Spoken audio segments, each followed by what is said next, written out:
We've got Super David Moyes. He knows exactly what we need. Agüed at the back, Skamaka in attack. West Ham will win the Conference League. What was all that chat about relegation last week? 2 wins from 2 in a stunning week for West Ham United. 4 goals scored, 0 conceded. Europa Conference League group stage place confirmed, cemented. First Premier League points on the board with a 1-0 thrashing of Aston Villa at Villa Park, thanks to one of the classiest goals and not at all lucky finishes you'll ever see from Pablo Forbals. No need for doom and gloom. My name's Will Pugh. I'm here with my mate and colleague James Jones. All is glorious in Casa West Ham. Right, Jonesy? Yeah. How fun was that? I almost forgot what it was like to win, like Premier League game, that is. Obviously, we've been winning in Europe, but... that's what we do, isn't it, winning Europe? Yeah, and it was just... It had to be just a little bit of luck that got us over the line. See, after we were like the unluckiest team in world football against Forest, it switched around and we ended up getting a bit of luck to beat Villa, but certainly a game of two halves. The first half, had we been playing a better team than Villa, we would have been in a hell of a lot more trouble, to put it that way. Yeah, not good. Not good. How are you? First of all, obviously, I know we don't like to immediately launch into football. So how's life treating you? I'm good, thanks, mate. Yeah, been home alone for 4 or 5 days. Lucy and Harrison are away at Lucy's sisters in Bury St Edmunds. Was only supposed to be there for 2 days and have now been there. They're now on their 5th day there. Now, is that a reflection on you or the quality of Lucy's sisters hosting? It's probably a bit of both, to be fair, because the level of communication between us from Thursday all the way through to this morning has gradually got less and less day by day. So, like Thursday, loads of FaceTimes with Harrison. Friday, loads of FaceTimes. Saturday, just a few less. Sunday, didn't hear from them until about 1 o'clock in the afternoon for the first time after various phone calls. And and this morning I got a quick one, and then they left me on the side on the FaceTime. The phone was propped up on the side of the kitchen. Lucy walked off, Harrison walked off, and I was sitting there, staring at an empty kitchen, hearing everyone having great fun in the background. God knows what they're up to, but they're having a good time. And me just looking at an empty kitchen for 5 minutes. Going, hello, anyone there? And they forgot about me. So, oh mate, that is tragic. But at the same time, I've had a great time. I've managed to catch up on some TV. I've managed to crack on with a little bit of work. Watched a hell of a lot of football. And every evening I've gone up the pub and treated myself to 1 or 2 beers and sat there on my own and contemplated life. It's been lovely, mate. Lovely. I must admit, though, I mean, all those things sound nice, but it does sound like Lucy's like soft scale divorcing you. I mean, doesn't want to just like rip the Band-Aid off and like give it to you both barrels between the eyes. This is what the problems in our marriage are, James. I'm leaving you. It sounds more like she's just like gradually going to ease her way out, reducing the FaceTimes less and less, reducing communications in the hope that you'll just sort of like forget you're ever married over a period of a couple of weeks. Yeah, and then she'll just like look clear off into the sunset with your son. Yeah, and the fact it's been like every day, it's been like, I was like, oh yeah, what time are you coming back? I'm probably going to stay another night. I was like, oh right, okay, you're going to stay another night. So when I spoke to her briefly this morning, in that very brief moment before they just left me in the kitchen, I said, oh, let me guess, you're staying another night. She went, oh no, I've got work tomorrow. I've got to come home. And it's just as if it was a chore. Yeah, but, I am. All that aside, I'm very much looking forward to them both coming home a little bit later today. Well, let's hope they do, mate. Yeah. It's been like Harrison just dropped off on the doorstep. See you later, I'm going. yeah. It's like this is your like 1 weekend every 2 custody, and you're like, what? What are you talking about? When do we agree this? I don't know signing that document. Yeah, it went to court. It turns out that a divorce could be granted if you just gradually wean out contact with your husband and he doesn't notice over a 2-week period. Because I don't know the court dates, they just grant everything. Just assumed you're a no-show. Yeah. Quality stuff, mate. Quality stuff. On a slightly lighter-hearted note than your marriage breakdown, it's 10 o'clock in the morning on a bank holiday Monday, and I just rolled out of bed to do the podcast with you. And obviously very aware, especially last week, very aware these go out on YouTube, and last week was caught out in the YouTube comments for eating chicken during broadcast. I think someone described it as next week we can play guess what Will's eating. I'm going with more dodgy white looking stuff. Was actually chicken. Whoever wrote that. Yeah, but this week I thought, you know what? I sort of give my hair a bit of a ruffle in the mirror, and I thought that is borderline like trendy, dishevelled. First thing you said to me when I thought, yeah, that'll be all right. Like, no point. I haven't got a cap here. The first thing you said to me was, you look like you've just rolled out of bed. So haven't quite pulled it off after all. I mean, it looks good. It's very, how do I put this? It's very 2006, 17. Yeah. It's 2006, 17-year-old vibes. Indie kid, where you've got like the back, the most of it spikes up, but the front's just over a little bit. Yeah, I mean, I had the same haircut when I was about 15, mate. So what are you trying to say? Now I'm 30, grow up. I think it's this bit that's the bed giveaway bit, isn't it? Like the top sort of looks all right, but it's just the odd little bit. It's the odd bit there. We go, oh, I should probably have a shower and just sort that bit out because it's. Or just put a hat on. Yeah, either way. But it does look good, mate. It does look good. Yeah, thanks.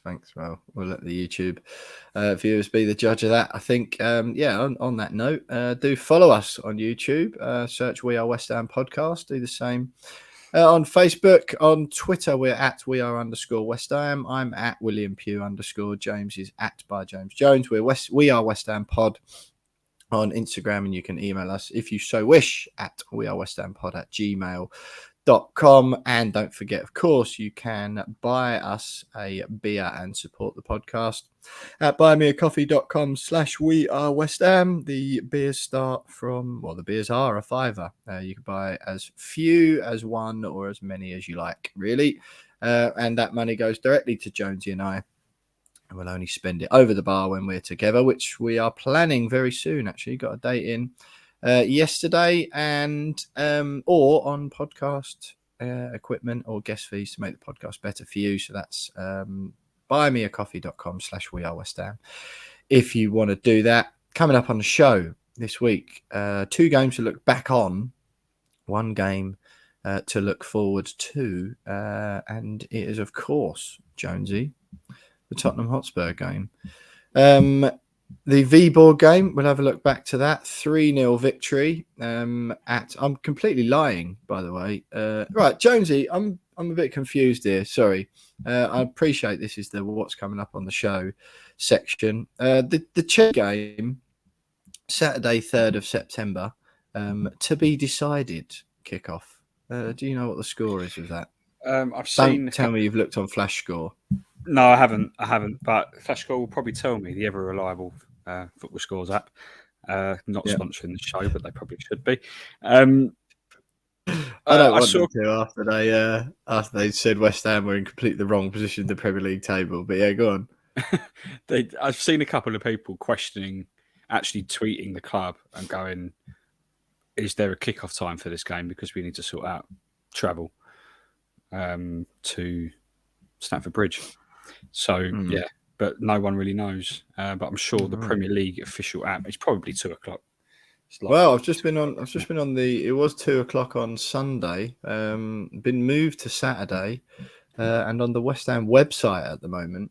Has it been moved from Sunday to Saturday? That's a bit weird, isn't it? Yeah, West Ham, this Premier League fixture at Chelsea has been moved. The fixture, which was scheduled to be played at 2 p.m. on Sunday the 4th, will now be played on the 3rd because Chelsea have been drawn to play in the Champions League on Tuesday when they travel to Croatian side Dinamo Zagreb. The revised kickoff time for the trip will be confirmed in due course, is on the West Ham website. Very, very peculiar indeed. Be 5:30 then, probably, wouldn't it? Exactly. So basically, sorry, I got confused there. So ignore what I said just now. We've got 2 games to look back on. The 3-0 victory away at Viborg, which confirmed our place in the Europa League, the Europa Conference League group stage. The draw's been made, so we'll have a chat about that. And then, of course, we beat Aston Villa to get our first Premier League points of the season, climb off the foot of the table to the heady heights of 16th. And then we'll look.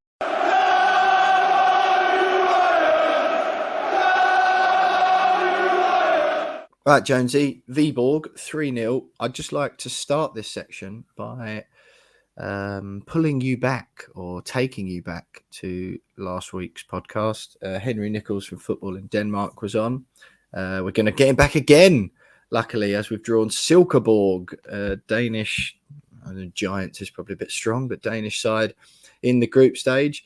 Last week, Jonesy, much anxiety, much trepidation from you surrounding West Ham's, likelihood of whether they beat them or not. Very, very cagey, very, very pessimistic approach. Unlike myself, who's saying, "Come on, stop kidding yourself." Henry obviously doing his bit for Danish football, saying, "Yeah, they've got a chance. This is the biggest game in their history."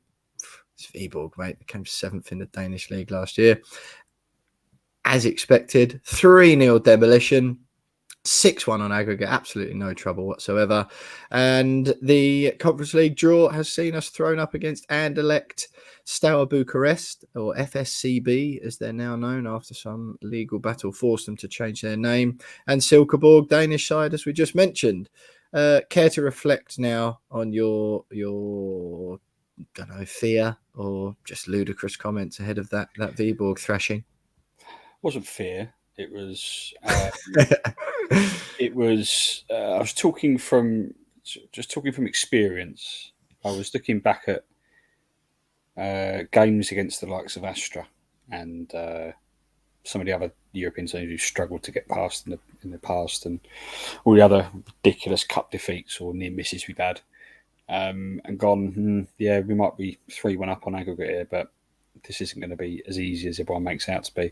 Turns out I was wrong, because it was relatively straightforward, although they were on top of us for the first 10-15 minutes.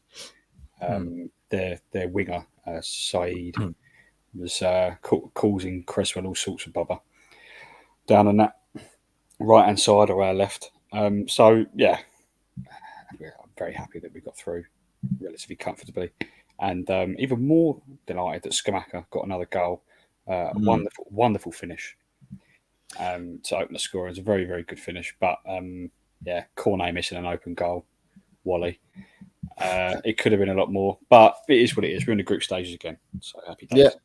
Yeah, Joan, Lucas Skamaka side, Benrahma, Thomas Suchik. That draw that I mentioned there, then you were texting me the other day. I get fear again from you.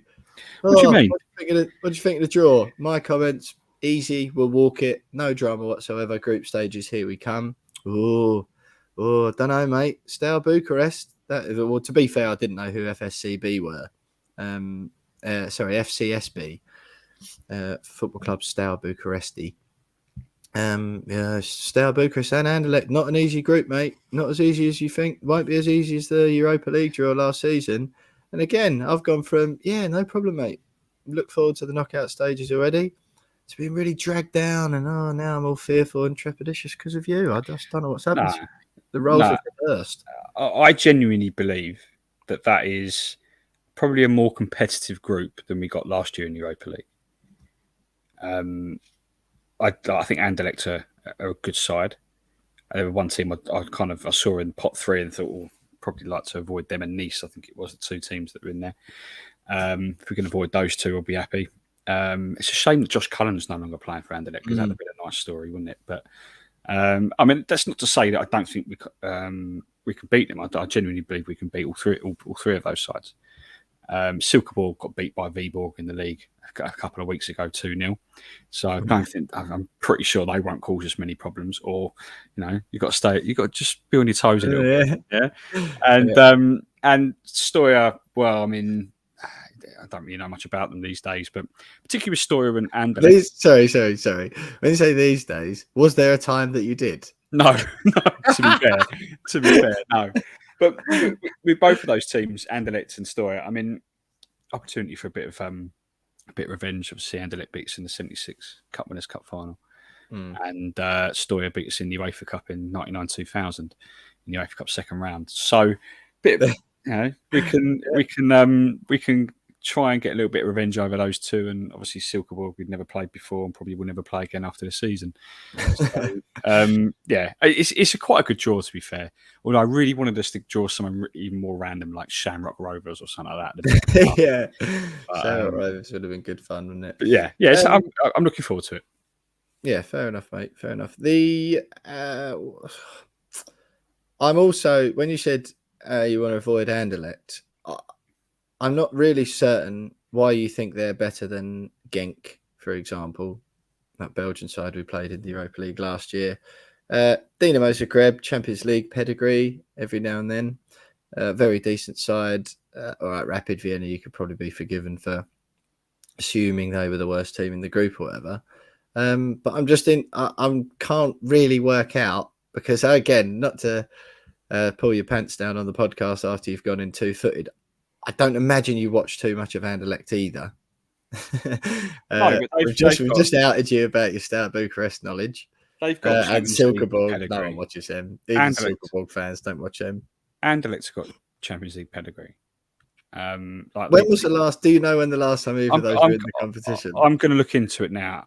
I'm googling. I'm going to say I'm going to go out on a limb here and say that Genk, Rapid Vienna, and Dinamo Zagreb all have played in the Champions League in the last 5 years more than any of those teams. We played Genk, didn't we, last year? They're currently top of the Belgian Pro League, and Anderlecht is 6th. So I mean, it's not got off to a great start for me, is it? Hang on. You check the Romanian league then. At least they're above Astra Girigu, I suppose. Well, Astra Girigu are now third tier Romanian, aren't they? Yeah, which is one very good saving grace. You already said that. To be fair to you, Silkeborg are third in the Danish league, just 1 point ahead of Viborg actually. So yeah, I would imagine that's going to be a routinely straightforward win. Here we go. Look, they were in the Champions League in 2000-2001. Who was? Anderlecht. And they 21 years ago then. And they were in the group with Real Madrid and Leeds United. Right. In 2009-10, they won their 30th Belgian league title. I mean, they're Belgian super club. Like, the amount of titles they've won in Belgium. But I think what we're saying is the fact is Dinamo Zagreb and Genk and Rapid Vienna, even though they probably haven't been in it at all, have been in the Champions League more times in the last 5 to 10 years than any of the clubs who played in the Conference League group stage. Well, either way, right? Yes, is the answer. Regardless of their European or Belgian domestic pedigree, I still think they're a good side. Well, they're a half. You said it's a tougher group. They're a half group. They're a half decent outfit, and every group, every team in European competition is going to be a difficult game. I'm talking about David Moyes now, aren't I? Yeah, no, leave it out. Football cliche. But that said, I do think we will win the group. I won't say comfortably, but we will win the group. Right. Okay, mate. Well, I'm also of that opinion. I'm going to go and say, though, unless it's one of those, like, barring a... actually, no, I'm going to say... I'll just say I'm unbeaten in the group, I reckon. Just like, like it nearly was in the Europa League if it wasn't for that... we'd already won it, hadn't we? So Moyes played the under-9s or whatever for that last game. Jonesy, fair play. Do you know, off the top of your head, when our first game kicks off? I'm not certain those. It's next Thursday the 8th of September. Steaua Bucharest at home. That's going to be a challenge, Jonesy, for next week. Getting a Steaua Bucharest fan on. One I look forward to. Yeah. And then, matches following on from there. Away to Silkeborg on the 15th of September. Away to Anderlecht on the 6th of October. Anderlecht come to London Stadium on the 13th.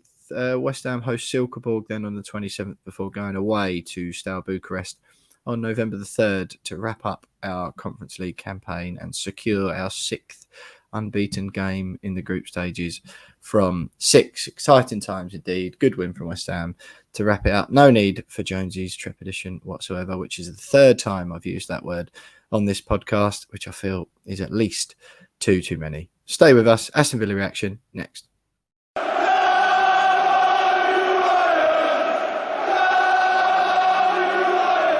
What a goal from Pablo Forbals. Jonesy, perfect placement, inch perfect precision, just the right amount of power to deflect it off of the Aston Villa defender and into the net. West Ham 1, Aston Villa 0 at Villa Park. As I said on the podcast last week, we always beat Aston Villa. 3 points on the board, 16th in the league. What relegation battle? I mean, I knew Pablo Forbals was good. Didn't realise he was that good. Just knowing exactly where to kick it in terms of hitting the defender's leg and knowing it was going to loop over Martinez in the exact same way. It's a real skill. It's incredible. Just goal of the month. Different goal of the month. But it could have been so much worse. That first half, I don't know whether you watched it, mate. No, I wasn't at the game and it wasn't actually on any legal TV channel, so I wasn't able to. Well, I was surfing the internet around about 2:00 and then I came across a website and it was showing the game. And I thought, oh, that's just clicking on buttons and suddenly it just popped up and I thought, oh, I better watch it, so I might as well watch this. It's about to kick off. What a touch. Yeah. So I managed to catch the full 90 minutes and the first half, obviously, we lined up with 5 at the back. He actually played some new signings as well. Emerson thrown straight in. How did you feel about that? I was delighted to see some of the new signings. Emerson hauled straight off again at half time. Yeah, what were you? I'll go on. I mean, like the first half was just Villa had all the ball. We really, really struggled to get out. We defended very well though. Villa really didn't have many answers in order to. They didn't really ask us any questions. They just kind of had a lot of the ball. They did have the ball in the back of the net, but the ball gone out of play. Yeah, Esri Konsa on the corner. Yeah, but beyond that, it was just a really poor opening 45 minutes from us.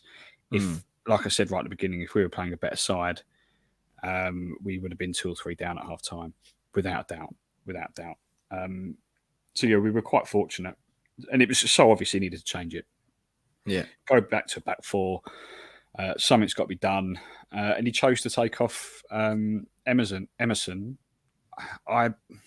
He was quiet in the first half, but then we weren't really giving him many options to get forward in the first place. But the 1 or 2 opportunities he did, we got the ball. It kind of didn't really show a great deal of intent to get forward down on that left-hand side. So kind of see why he brought him off, but part of me would have been quite happy if Cresswell was pulled off and he played Emerson there at left back instead. After all, that's kind of what he's been brought in to do. That wasn't the case. You think he's more been brought in as a fullback though? Wing back, sorry, rather than a fullback. Well, I mean, I think Moyes is going to have to rethink that because 5 at the back clearly doesn't work. It didn't work yesterday. The moment he changed it at half time, Benrahma came on and Benrahma completely changed the game at number 10. Absolutely superb from him in the second half. Was getting in behind their midfield, was finding a lot of space down the left, was putting crosses into the box, just being a real nuisance to Villa's defence. And then Antonio came on for Scamacca. Scamacca barely got any service. And then Antonio came on. And the second half, we just looked a lot better. He pushed Rice forward a lot more. Rice in the first half was a shadow of his former self. In the second half, he was the Declan Rice we've grown to know and love. Yeah. And it was like watching West Ham of the last 2 seasons in that second half. And thankfully, we managed to get the goal to win it. But Villa were poor. I'd be surprised if Gerrard's in that job for much longer because they had an opportunity in the first half to kill us dead and they didn't, and yet they blew it in the end because we managed to get the goal. So a good second half performance and encouraging is what I would say. Very encouraging. I still think there were 1 or 2 players light. Led to believe that Lucas Paqueta's on his way, should be signing today apparently, if not tomorrow. Interested to see where he fits in. just gives us a little bit more creativity, I think, which is probably what we need. But yeah, I'm encouraged after a few weeks of just being a little bit like, oh, where's that win going to come from? There's been nothing there that's really, apart from the Forest game, but we still lost that. Nothing really there to tell me that we're going to be a top 6, top 7 team again this season. That second half at Villa Park tells me that, yeah, we're still good enough to do it. We just need to obviously be a lot more consistent now. Deliver consistently. Yeah. Fair enough, mate. That was a very positive review after all. Yeah, just sort of gets that win in the bag, doesn't it, really? Not that the next 2 games are that the potential for points is particularly huge. Tottenham at home Wednesday before Chelsea away on Saturday. Yeah, well, to be fair, mate, I get the impression, I was listening to it on the radio legally, that it was a bit of a turgid game by all accounts. I know Villa were on top in the first half. West Ham weren't very good, but one sort of fluky deflection goal, certainly one that won't go down the Premier League archives. Forgettable, I think. Yeah, we won't remember it for long. It'll only ever be remembered as, oh yeah, that our first win of the season after 3 games without scoring and without winning. It won't be a classic. It won't go down in the record books as a classic. I think many people forget that quite quickly. But there was just so many good performances all round.